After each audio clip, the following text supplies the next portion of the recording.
Social media પર એક video viral થયો, જેમાં એક વ્યક્તિ એવો દાવો કરી રહ્યો છે કે તે પોતે अयोध्याમાં છે અને ત્યાં કાગડો કાંકા करवाने बदले राम राम बोली રહ્યો છે.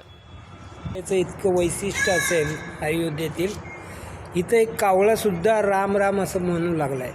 पहा,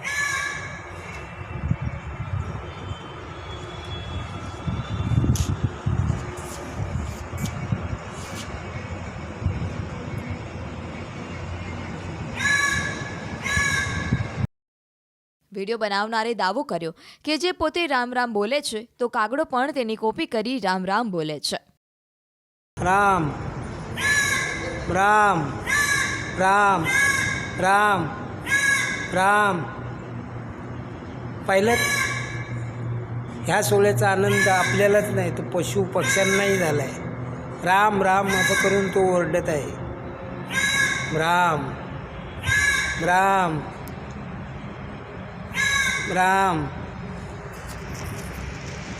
राम राम राम राम राम राम राम राम राम राम राम. जय श्री राम. આ વાયરલ વિડીયો અયોધ્યાનો છે કે કેમ તે અંગે હજુ સુધી કોઈ પુષ્ટિ નથી થઈ. આ સાથે જ વિડીયોમાં કરાઈ રહેલા દાવાની પણ ન્યૂઝ 18 ગુજરાતી કોઈ પુષ્ટિ નથી કરતું. राम राम राम राम